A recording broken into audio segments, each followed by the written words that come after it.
जय श्री कृष्ण। एक बार गुरु नानक देव एक व्यक्ति से कहने लगे कि तुम भगवान का पूजा पाठ स्मरण इत्यादि क्यों नहीं करते। तब वह व्यक्ति कहने लगा, मुझे तो परिवार के भरण पोषण से ही वक्त नहीं मिलता, समय नहीं मिलता। मैं कब भगवान का भजन पूजन स्मरण इत्यादि करूं, क्योंकि यदि मैं नहीं कमाऊंगा तो मेरे परिवार वाले भूखों मर जाएंगे, भूखे रह जाएंगे। तो ये सब आखिर मेरे सहारे से ही बैठे हैं। इस बात पर गुरु नानक देव ने कहा कि जब माता के गर्भ में बालक होता है तब माता के स्तनों में दूध नहीं होता है, लेकिन जब बालक अथवा बालिका जन्म ले लेती है तब माता के स्तनों में दूध उतर आता है। क्योंकि जब दांत न थे तब दूध दियो, अब दांत दिए तो को अन्न भी दे हैं। जल में थल में पशु पक्षी में सबकी सुध लेत वो तेरी हुले है। जान को देत अजान को देत, जहान को देत वो तो को भी दे है। रे मन मूरख सोच करे, क्यों सोच करे कछु हाथ न आई है।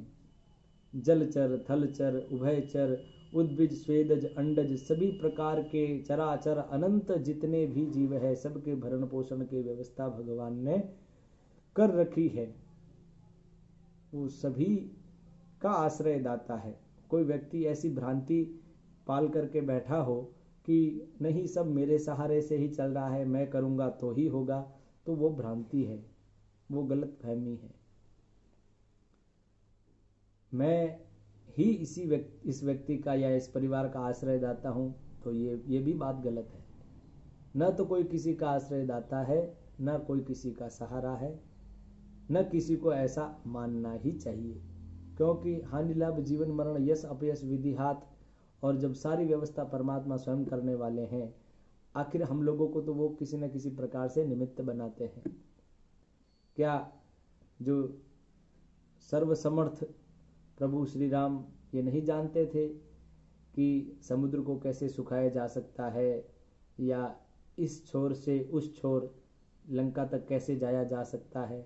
वो तो सर्वज्ञ है, वो तो परमपिता परमात्मा है, लेकिन उसका श्रेय उन्होंने हनुमान जी को दिया। तो वो तत्त कार्य के लिए अधिकारी योग्य पात्र को निमित्त बना देते हैं। यदि हमें किसी सद कार्य के लिए अवसर मिला है तो समझ लीजिए ये परमात्मा की बड़ी कृपा है कि हमें उसके लिए निमित्त बनाया जा रहा है। कभी भी उसमें अपनी मान बढ़ाई नहीं समझनी चाहिए। कभी भी ये नहीं समझना चाहिए कि मेरे कारण ऐसा हो रहा है, या मैं हूं तो ये ऐसा हो रहा है, मैं नहीं होता तो पता नहीं क्या होता है, मेरे कारण ये सब चल रहा है, मेरे कारण इतना हो रहा है, मेरे कारण इतने लोगों का भरण पोषण हो रहा है। कभी भी मैं अपना नहीं रखना चाहिए। कभी भी इस प्रकार से अभिमान में आकर के बड़े वचन नहीं बोलने चाहिए, अभिमान वाले वचन नहीं कहने चाहिए कि मेरे कारण ही ऐसा हो रहा है, या मैंने किया तो हुआ, या मैं ही इनका आश्रय दाता हूँ, यदि मैं नहीं करूँगा तो कौन करेगा, मेरे कारण ही इनकी गाड़ी चलती है। इस प्रकार के वचन उचित नहीं माने जाते हैं। आखिर सब करने कराने वाला परमात्मा ही है। राम कीन्ह चाहहि सोई होई, करई अन्यथा अस नहीं कोई।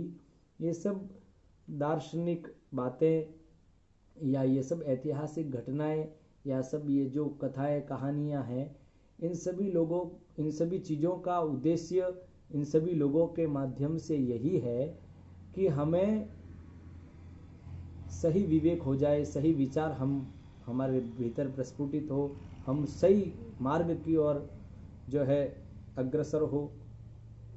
यही ग्रंथों का, संतों का, सत्संग का प्रमुख उद्देश्य है कि हम जीवन के संयम रूपी मार्ग पर आगे बढ़ें, हम शास्त्र के अनुसार अपना जीवन जिएं, हम किसी की निंदा या किसी के प्रति छल कपट राग द्वेष में न पड़े, और हम एकदम परमात्मा के होकर के उसकी कृपा नित्य निरंतर अनुभव करते हुए भगवान के भजन में निमग्न रहे। ये विचार की बात अधिक नहीं है कि मैं नहीं रहूँगा तो क्या होगा, या मेरे कारण ऐसा हो रहा है। ये सब चिंतन का विषय अधिक नहीं होना चाहिए, कम भी नहीं होना चाहिए। अधिक से अभिप्राय ये है कि कई लोग इससे नहीं बच पाते, तो थोड़ा बहुत तो उनके भीतर वो चीज़ आ ही जाती है, चाहे वो आनुवांशिक हो, चाहे उस प्रकार के वातावरण में रहने से वो आती हो। तो मेरे कारण ऐसा होगा, या मैं रहूँगा तो ये रहेगा, या मैं रहूँगा तो ये कार्य हो पाएंगे, मैं नहीं रहूँगा तो ये सब कार्य चौपट हो जाएगा। इस प्रकार की भावना में कभी भी भावित नहीं होना चाहिए। हम नहीं थे तब भी संसार ऐसे ही चलता था, हम हैं तब भी संसार ऐसे ही चल रहा है, हम नहीं रहेंगे तब भी संसार ऐसे ही चलता रहेगा। क्योंकि संसरति इति संसार, जो नित्य निरंतर खिसकता रहे, सरकता रहे, परिवर्तन होता रहे, उसी का नाम संसार है। यदि ये परिवर्तन नहीं होता रहेगा तो इसको संसार भी नहीं कहा जा सकेगा। इसलिए इसकी निरंतरता, इसकी परिवर्तनशीलता ही इसको संसार कहलाने में हेतु है। उसको हम बदलने कहाँ चले, उसको हमें बदलने की आवश्यकता नहीं है। जो परमात्मा की व्यवस्था है, जाहि विधि राखे राम ताहि विधि रहिए, उसी में अपने आप को जो है लेकर के चलना है और परमात्मा से नित्य निरंतर साक्षात्कार करके ब्रह्ममय अपने स्वरूप को जानने की कोशिश करते रहना है। उसी में निमग्न रहना है, उसी का भजन करना है, मन को निर्मल करना है, तो परमात्मा की कृपा हमें प्राप्त होगी। परमात्मा हमें जो है अपना ही स्वरूप, अपनी ही स्थिति और अपने में ही मिला देंगे। सब कुछ संभव है यदि व्यक्ति निष्कपट भाव से, शांत चित्त से, अनन्य भाव से भगवान की भक्ति में निमग्न हो जाए। तुल्य निंदा स्तुत्र मौनी संतुष्टो येन केनचित अनिकेतः स्थिरमतिर भक्तिमान में प्रियो नरः। भगवान ने बहुत सुंदर जो है अपने भक्तों के लक्षण बताए।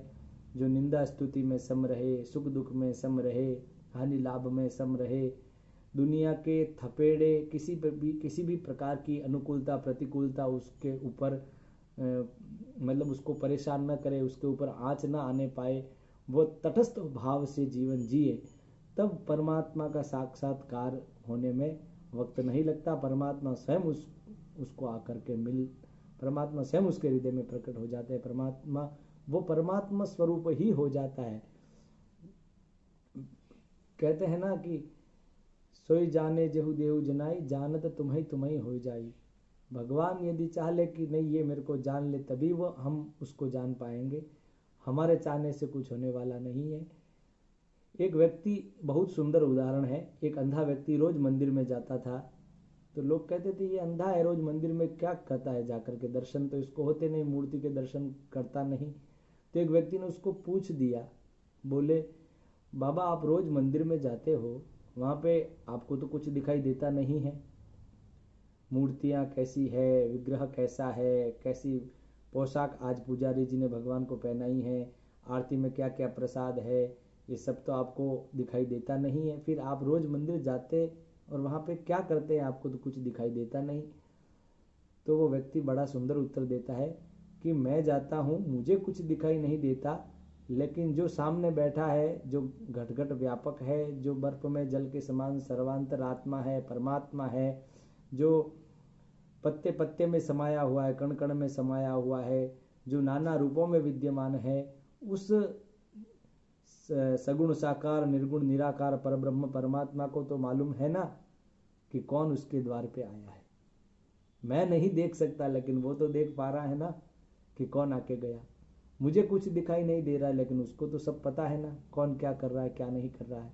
इसलिए कुछ भी परमात्मा से छुपा हुआ नहीं है। इसलिए सद्कार्यों में लगे रहें, सद्कार्य करें, जितना हो सके हर संभव परोपकार के लिए प्रयत्नशील रहें, क्योंकि परमार्थ के लिए ही मनुष्य जीवन मिला है। और सच्चे अर्थों में अपने स्वरूप को जानना ये महत्वपूर्ण है। जो व्यक्ति अपने स्वरूप को जानने के मार्ग पर चलता है, वो व्यक्ति परमार्थी ही होता है। ये सारे स्वभाव परस्पर मिले हुए हैं, ये परस्पर विरोधी स्वभाव नहीं है। जो भगवान का भक्त होगा, जो परमार्थी होगा, जो दानी होगा, जो शील संपन्न होगा, ये सारे गुण स्वतः ही उसके अंदर भीतर प्रस्फुटित होते चले जाएंगे। क्योंकि भगवान जिस पे कृपा करते हैं उसको फिर आधा अधूरा नहीं छोड़ते। उसके अंदर शील भी दिखेगा, उसके अंदर सौम्यता भी दिखेगी, उसकी वाणी में ओज का गुण भी होगा, और जो है उसके जीवन में संयम भी होगा, उसकी श्रद्धा भी होगी, उसकी आस्था भी होगी, उसकी दया भावना भी होगी। सारे गुण उसके अंदर स्वतः ही विद्यमान हो जाएंगे। जैसे चुंबक होती है ना, उसके पास लोहा सब प्रकार का कैसा भी रूप धारण किया हुआ लोहा हो, अपने आप उसके पास खींचा चला आता है। तो इसी प्रकार जो भगवत अनुग्रह के पात्र जो व्यक्ति है, उनके पास सारे सारे गुण, सारी सिद्धियां, सारी रिद्धियां स्वतः ही जो है चली खींची चली आती है। अष्ट सिद्धि नवनिधि के दाता, असवर दीन जानकी माता, राम रसायन तुम्हारे पासा। जब राम रसायन यानी राम नाम रूपी जो रसायन हनुमान जी के पास था, इसी के कारण वो अष्ट सिद्धि नवनिधि के दाता हुए और जन जन के प्रिय हुए, भगवान के परम भक्त हुए। जय श्री राम।